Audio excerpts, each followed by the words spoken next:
Welcome back, Cougar fans. Here with Hayden Livingston still. What you guys don't know is that we've actually been talking in between clips for like probably 20 minutes. Mm-hmm. Yeah. It's just what happens, man, when you're so close. I know, So honestly. tight. But thanks for tuning in to part 3. Be sure to go check out part 1 and 2. 1 is pretty good. A lot about football and Hayden's life. 2 is 2. we'll put it. It was a good one. This one we'll kind of steer a little bit more towards football. Okay. And so this won't be published by Dixie Stadium, but that's gonna be your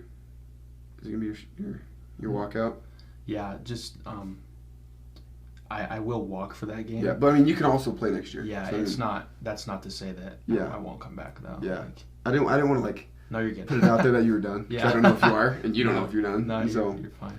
yeah, because I mean today at the end of practice, like with Kalani said, he's like, you can walk twice, and he said, then Zoe was like, Earl's walked 3 times. Yes, I mean, Okay. but yeah, I mean you're gonna walk. Like, how is that crazy to think about? Yeah, it's just funny how quickly it goes. Like, I remember way back in the day, in 2016, Taysom Hill and Jamal were still on the team. Like, to put in perspective how long ago that was, but I remember seeing their senior day, and I was like, it just feels like it'll never come until it's here, type of thing. So, yeah, it goes quick. I mean, I'm like even thinking like for me, like it's my second year and it's almost done. Like we've got 2 weeks left in the regular season and a bowl game. Like I feel like we're just in Shreveport.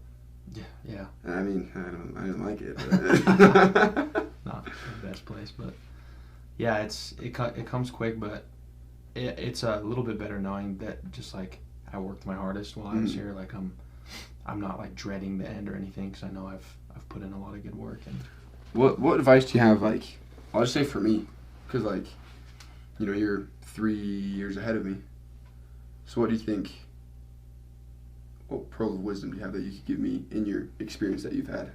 I would just say, like, to you and anybody else that are still at the beginning, like, just always work and always prepare. Like, you're not going to get another chance or opportunity, like, because you don't know when it will end, and you just want to make sure you take full advantage of the fun time that it is to be a college football player. Yeah. Like, I think about it all the time, like, how many people would have loved to, like, have been in my position and been here for this time, like, made all the friends that I've made, met all the cool people, like, had the fun memories on the field. And so I just tried to live every day and prepare, like, with gratitude, like, for the opportunity. Mm-hmm. So I think as long as you do that and you work your hardest, when you get to the end, you'll feel good about it. Yeah, I appreciate that.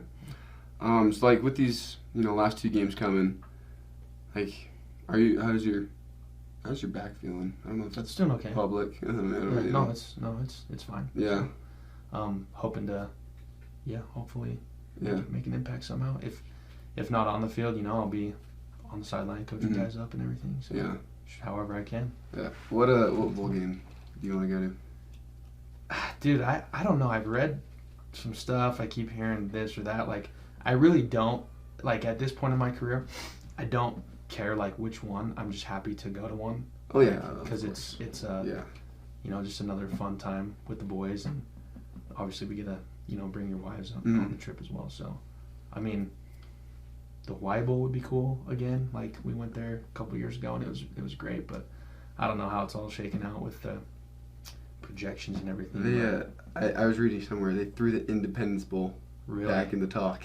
I've talked to some guys about this actually, and like, I think if we were to go back to the Independence Bowl, it's going to be significantly different. Well, we just need we need to go redeem ourselves. Like, we played in it last year, felt like we should have won, but we just need to go back again with like more positive attitude.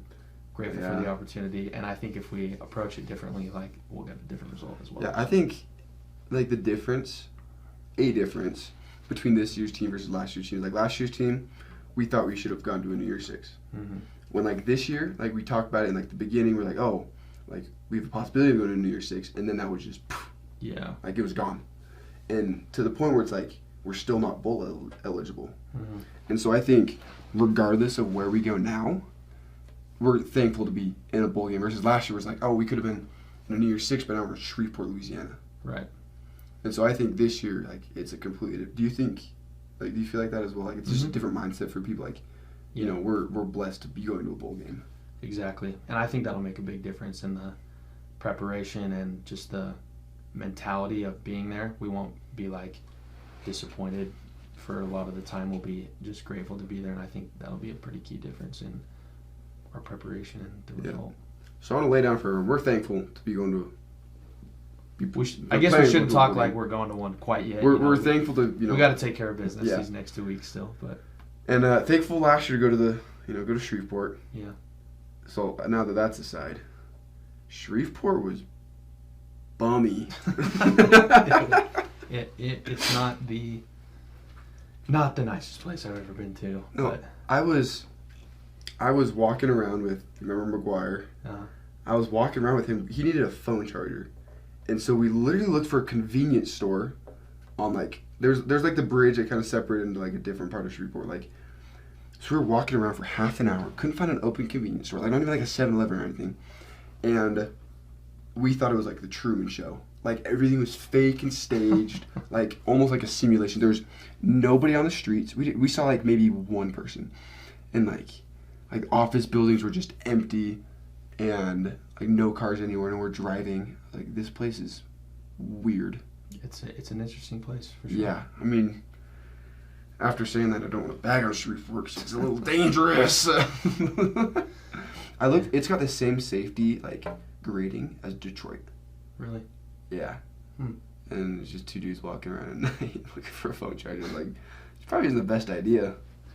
I mean, thankfully we had good escorts and everything while we were there, and we were there to just play a football game and whatnot. But I went to Bass Pro Shop there. Bought a fishing rod. How was it? It was cool. It was actually really cool. So, but went to Bass Pro Shop to buy a fishing rod. Bought one. You bought a fishing rod at our bowl game. Yeah. Last year. I was with Bosco. Wow. We bought fishing rods thinking we were gonna go, and we just because we were staying right on that river. Yeah. And so we're like, oh, let's go like right in the morning. And we never went. Yeah. Maybe you'll have another opportunity.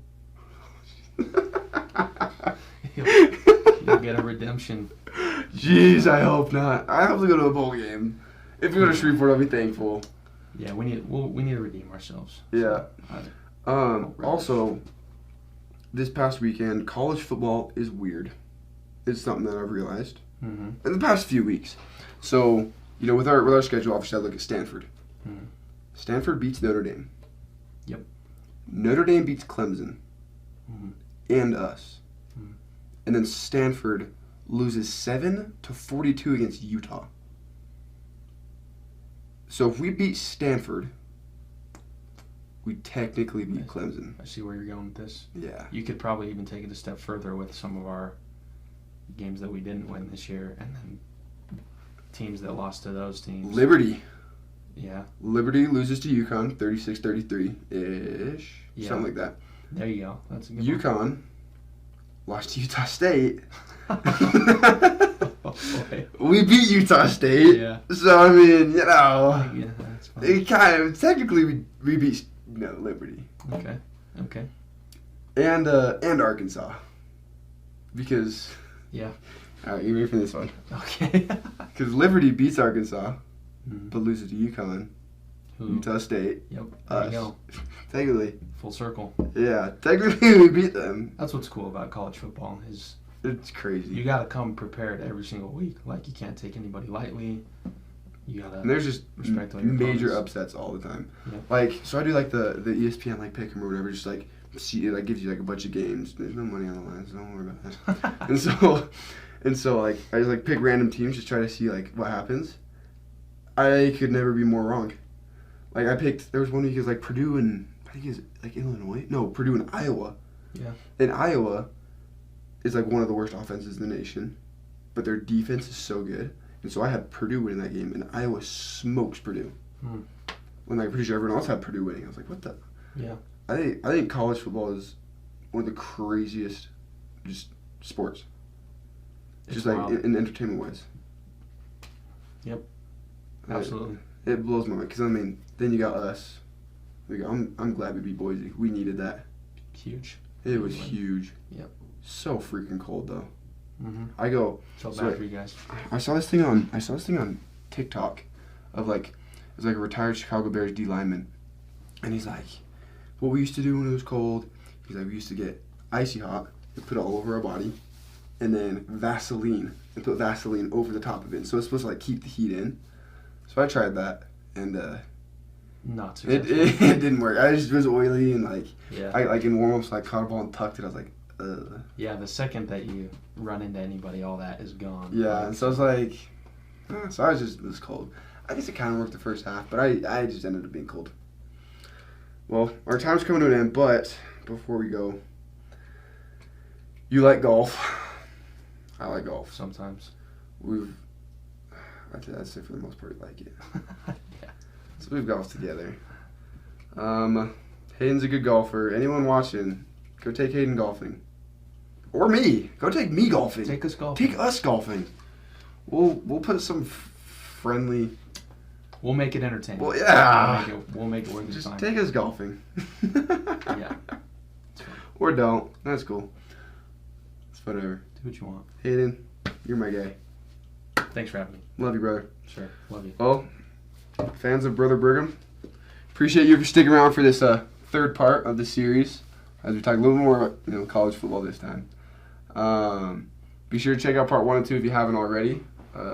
Part 1 was a good one if you want to get to know Hayden better, because he's a good guy. He's good to get to know. That's why I've gotten to know him. Thank you. Because you're a fun guy to be around. Appreciate that. Appreciate all you for watching this. And be sure to check out other content that we've got on Cougar Board. Unless it's negative, then don't look at that. Only positive. Only put positive stuff, because positivity just lift everyone else up. All right. But thank you, Cougar Board, and thank you everyone for watching. Thank you for watching this interview. Please like and subscribe so you don't miss the other 2 parts of this interview, plus all of our other interviews we do with BYU athletes. We also like to give a special thanks to our Cougar Board insiders for making this possible.